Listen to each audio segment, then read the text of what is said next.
Very good morning to all of you. एक बार फिर से आप सभी लोग का बहुत ही वार्म वेलकम है एडिटोरियल के वोकैब सेशन में।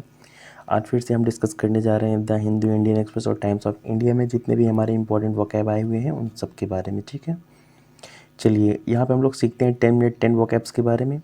सबसे पहले वोकैब के बारे में हम लोग जानते हैं, ये हमारा न्यूज़पेपर एडिटोरियल से लिया गया वोकैब है, जिसका सबसे पहला वोकैब क्या है? रिसेफल। क्या है सर? रिसेफल। इसका मतलब होता है, यहाँ पे मीनिंग मैंने मेंशन नहीं किया है, आप मेंशन कर लीजिएगा। इसका मतलब होता है फेर बदल, मतलब कि कोई चीज़ चेंज करना।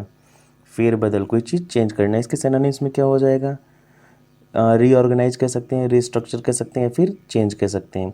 जैसे एग्जांपल मैं आपको इसमें वही एकदम एग्जैक्ट स्टेटमेंट लिख कर दिया हूँ जो न्यूज़पेपर में लिखा था। जैसे लिखा था कि several officials move in a much awaited reshuffle in central administration, कि मतलब कि सेंट्रल several officials जो हैं वो मूव इन मतलब आगे बढ़े, स्टेप लिए हैं। अ मच अवेटेड रिसफल, बहुत ज़्यादा दिनों से जो वेट किया जा रहा था फेरबदल किए जाने का, इन सेंटर एडमिनिस्ट्रेशन, सेंटर के एडमिनिस्ट्रेशन में मतलब कि सेंटर के प्रशासन में। तो यहाँ से आप लोग वर्ड नोट कर लेंगे रिसेफल। रिसेफल का जिसका मतलब होता है क्या? फेरबदल करना। ठीक है,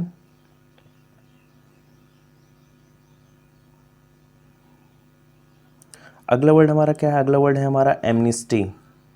अगला वर्ड हमारा क्या है? एमनिस्टी। एमनिस्टी मतलब क्या होता है? सर्व क्षमा, मतलब किसी को माफ़ी देना। माफ़ी देने के लिए आप क्या वर्ड यूज कर सकते हैं? एक फेमस वर्ड आप जानते हैं क्या? पर्डन। पर्डन यूज कर सकते हैं, रिप्रीव यूज कर सकते हैं, relieve, discharge, liberty, freedom, absolute, forgiveness, रेमिशन। बहुत सारे वर्ड हैं जो आप इसको यूज कर सकते हैं। और ये आपका न्यूज़पेपर का आया हुआ एग्जैक्ट स्टेटमेंट है। क्या लिखा है? लिखा है amnesty international and human rights watch have a long called on the kingdom to abolish the use of death penalty particularly for the crime committed by minors. तो मैं आपको ये पहले मैं ये बता दूं, ये स्टेटमेंट कहाँ का है। ये स्टेटमेंट सऊदी अरेबिया का है। वहाँ पे जो कोर्ट की बैठक हुई थी उनमें कहा गया है कि हमारे यहाँ जो एक पेंडिंग पड़ा हुआ है बिल, कि हम एक लॉ को एबोलिश कर देंगे। एबोलिश का मतलब होता है त्याग देंगे। उसमें ये था डेथ पेनाल्टी। किसके लिए? माइनर्स के लिए, मतलब कि छोटे बच्चों के द्वारा जो क्राइम हो जाता है उसके लिए जो डेथ पेनाल्टी है, तो छोटे बच्चों को डेथ पेनाल्टी देना उचित नहीं है, तो उसको चेंज करने की बात हो रही है। तो यहाँ पे आपके लिए ज़रूरी क्या बन जाएगा? एमनेस्टी वर्ड आपके लिए इंपॉर्टेंट है। और एमनेस्टी का मतलब क्या हो जाता है? कि क्षमादान देना, किसी को माफ़ करना। ठीक है, चलिए वोकैब थर्ड की तरफ मूव करते हैं। वोकैब थर्ड आपका है स्ट्रेंजेंट। क्या है सर? स्ट्रेंजेंट। क्या है ये? एडजेक्टिव, जिसका मतलब क्या होता है? कठोर या फिर स्ट्रिक्ट। सिनोनिम्स में आप क्या बोल सकते हैं? फर्म या रिजिड। आप एंटोनिम्स में क्या बोल सकते हैं? लीनियंट या फिर फ्लेक्सिबल। ठीक है, अब अगर हम एग्जांपल देखते हैं तो एग्जांपल में क्या लिखा है? लिखा है stringent guidelines were issued on air pollution, मतलब कि एयर पोल्यूशन पे बहुत ही सख्त, बहुत ही स्ट्रिक्ट गाइडलाइन क्या की गई है? इशू की गई है। वर के बाद इशूड लगा है, मतलब कौन इशू किया है वो दिया नहीं है, मतलब सब्जेक्ट प्रेजेंट नहीं है, तो सेंटेंस का हमारा जो सेंस है वो किस में है? पैसिव में है ना। साथ में ग्रामर के कुछ टर्म्स भी देखते चलेंगे जो हमें मिलते चलेंगे। चलिए आगे मूव करते हैं। अगला वर्ड हमारा क्या है? कन्फ्रंट। क्या है सर? कन्फ्रंट। कन्फ्रंट का मतलब क्या होता है? सामना करना, या फिर क्या कह सकते हैं? चैलेंज। आप सिनोनिम्स में बोल सकते हैं इसको स्क्वायर अप टू या फिर रेसिस्ट। और एंटोनिम्स में क्या बोल सकते हैं? अवॉइड। एग्जाम्पल देख लीजिए, क्या लिखा है? 300 policemen confront an equal number of union supporters. तो मतलब 300 जो पुलिसमैन थे वो कन्फ्रंट किए, किसका मतलब? सामना किए, equal number of union supporters के। ठीक है, आई होप आपको बात समझ में आ रही होगी। और नहीं समझ में आएगी सर तो वीडियो एक बार और देख लीजिएगा, डेफिनेटली समझ में आ जाएगा। अगले की तरफ मूव करते हैं। पांचवा है, पांचवा हमारा क्या है? पांचवा हमारा है सर वायलेट। अब देखो, वायलेट से ही बनता है वायलेशन, जिनका मतलब होता है क्या? किसी चीज़ का उल्लंघन करना, या फिर कोई रूल को क्या करना? तोड़ना, या फिर कोई रूल को क्या करना? मतलब कि उसको डिसओबे करना। सिनोनिम्स में आप कह सकते हैं क्या? सिनोनिम्स में आप कह सकते हैं इन्फ्रिंज। पहला वर्ड क्या है? इन्फ्रिंज। इन्फ्रिंज का मतलब भी क्या होता है? उल्लंघन करना। अगला वर्ड क्या है? अगला वर्ड है इनफैक्ट। इसका मतलब भी क्या होता है? कोई चीज़, लॉ को या किसी नियम को तोड़ना, डिसओबे करना। आप एंटोनिम्स में बोल सकते हैं, ओबे भी बोल सकते हैं, या कॉम्प्लीमेंट भी बोल सकते हैं। बहुत सारे वर्ड हैं जो आप बोल सकते हैं। एग्जाम्पल की बात करें तो क्या लिखा है? कि he was accuse of violating basic norms, मतलब कि वो एक्यूज है, मतलब कि वो है दोषी है बेसिक नॉर्म्स को वायलेट करने का, मतलब कि उसको तोड़ने का, उसका उल्लंघन करने का। ठीक है, चलते हैं क्वेश्चन अपने वोकैब नंबर 6 पे। वोकैब नंबर 6 क्या है? वोकैब नंबर 6 है हमारा रिलायबल। रिलायबल, अच्छा एक बात ध्यान रखिएगा सर, जिस भी वर्ड के लास्ट में ए बी एल ई आ जाए तो वो डैम श्योर है वो क्या होगा? एडजेक्टिव होगा। मैंने आपको दूसरे वीडियो में बताया था जब यूट्यूब चैनल ये स्टार्ट हुआ था कि उसमें हमेशा अगर आपको कभी भी ABLE लिखा मिल गया तो समझ जाना वो क्या होगा? एडजेक्टिव होगा। तो यहाँ पे क्या है? यहाँ पे रिलायबल, जिसका मतलब क्या होता है? विश्वसनीय, जिसका आप कह सकते हैं क्या? ट्रस्ट वर्दी, या फिर आप कह सकते हैं क्या? ट्रस्टेबल। ठीक है, सिनोनिम्स में क्या कह सकते हैं? वेल फाउंडेड, वेल ग्राउंडेड, ये दोनों आपके हो जाते हैं रिलायबल के सिनोनिम्स। एंटोनिम्स की बात करेंगे तो रिलायबल का आगे क्या लगा देंगे? अनरिलायबल, मतलब कि जो विश्वसनीय ना हो। एग्जाम्पल की बात करें तो एग्जाम्पल में क्या लिखा है? एग्जाम्पल में लिखा है कि newspapers are reliable source of information, कि न्यूज़पेपर जो है वो रिलायबल सोर्स है, मतलब कि विश्वसनीय सोर्स है। किस चीज़ के? न्यूज़ के या इन्फॉर्मेशन के। ठीक है, जो आप न्यूज़ पढ़ते हैं, जो आप इन्फॉर्मेशन पढ़ते हैं, वो विश्वसनीय सूत्र हैं। चलिए आगे चलते हैं। अगला वर्ड सर हमारा बहुत इंपॉर्टेंट है, इसको ध्यान से देखिएगा। आपने शायद पहले देख रखा हो, लेकिन अभी नॉर्थ कोरिया की बात को लेकर ये वर्ड हमें फिर से देखने को मिला है। ये वर्ड हमारा क्या है? सक्सेसर। क्या वर्ड है सर? सक्सेसर। इसका मतलब क्या होता है? उत्तराधिकारी। सक्सेसर मतलब क्या होता है सर? उत्तराधिकारी। अभी आपने देखा कि नॉर्थ कोरिया के जो किम जॉन थे, उनकी तबीयत हो गई है ख़राब। अब उनको रिप्लेस करने की बात कही जा रही है कि उनके सिस्टर में भी उनको रिप्लेस कर सकती हैं। तो रिप्लेस कर सकती हैं, दैट्स मीन उनका उत्तराधिकारी अब आगे चल के वो बनेंगी। तो उत्तराधिकारी के लिए क्या वर्ड यूज हो गया है? सक्सेसर। ठीक है, अब देखो सक्सेसर के लिए सबसे पहले सिनोनिम्स क्या आ गया है? रिप्लेसमेंट बिल्कुल हो सकता है, और बेनिफिशियरी हो सकता है, डिसेंडेंट हो सकता है, और हेरिटर हो सकता है। और इन चारों का एक ही मतलब होता है क्या? उत्तराधिकारी। अब देखो, अब हम बात करें एंटोनिम्स की। एंटोनिम्स में मतलब प्री लग गया। अच्छा, प्री मतलब आप जानते हैं कोई चीज़ क्या हो जाएगा? पहले का। प्री मतलब कोई चीज़, किस चीज़ का? पहले का। उसके बाद क्या कर दिए? डिसेशर, दोनों मिला क्या कर दिए? प्री डिसेशर, जिसका मतलब क्या होता है? पूर्वज। तो ठीक है, उत्तराधिकारी मतलब आगे आने वाला, पूर्वज मतलब पीछे वाला, और दोनों के बीच में कॉन्ट्रास्ट है, दैट्स मीन ये एक दूसरे के क्या बन जाएंगे? एंटोनिम्स बन जाएंगे। ठीक है, अब देखो एग्जाम्पल क्या कहता है? क्या कह रहा है? कह रहा है कि analyst says his sister and loyalist could form a regency until a successor is old enough to take over. मतलब कि टोटल कहने की बात यह है कि एक्सपर्ट्स ये कहते हैं, और जो उनके विश्वसनीय पात्र हैं ये कहते हैं कि जब तक वो ओल्ड इनफ, मतलब पर्याप्त मात्रा में बूढ़े नहीं हो जाते, या कमज़ोर नहीं हो जाते, वीक नहीं हो जाते हैं, तब तक कोई उत्तराधिकारी अभी ऐसी कोई बात नहीं है। ठीक है,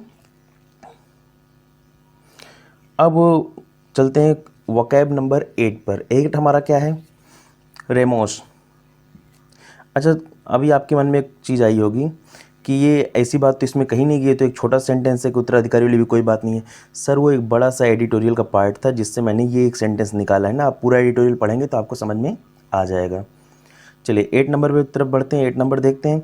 8 नंबर हमारा क्या है? रेमोस। रेमोस का मतलब क्या होता है? पश्चाताप। किसी चीज़ को लेकर क्या करना? पछताना, यार ये गलती हो गई, वो गलती हो गई। तो सिनोनिम्स के लिए आप क्या कर सकते हैं? गिल्ट कर सकते हैं, सारो कर सकते हैं, और कंट्रीशन कर सकते हैं। ठीक है, तीनों का मतलब एक ही होता है, पश्चाताप करना, किसी चीज़ पे पछताना। और उसके बाद अगर एंटोनिम्स की बात करें तो सबसे पहला क्या है? Happiness, indifference, Joy. 3 रखेंगे, इसको थोड़ा सा हटा देंगे सर, इसको थोड़ा सा हटा देंगे। ये मीननेस है। मीननेस का मतलब होता है दरिद्रता, बीमारी, किसी चीज़ की क्वालिटी, लैक होना, कमी होना, ये सारी चीज़।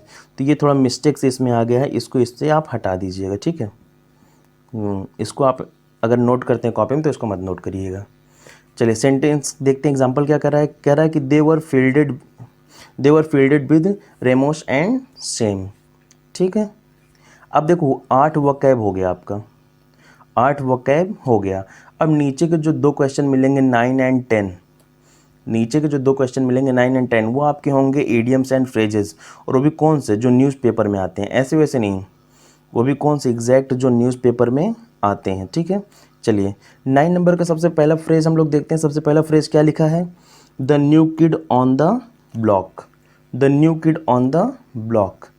अब पहले ये क्या लिखा है, मीनिंग क्या लिखा है, इसको हम नहीं देखते हैं। मीनिंग क्या लिखा है थोड़ी देर के लिए हम छोड़ दें, पहले हम इसको पढ़ते हैं। एग्जाम्पल लिखा है कि realising I was the new kid on the block in this job I was determined to prove my self.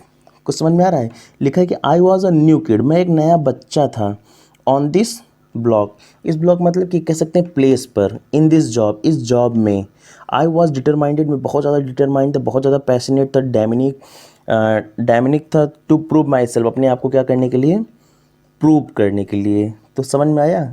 आप वो बता भले ना पा रहे हो, लेकिन कहीं ना कहीं आप मीनिंग इसकी समझ गए हैं। चलो अब देखते हैं। The new kid on the block का मतलब होता है कि someone who is new in a place और organisation and has many things to learn about it.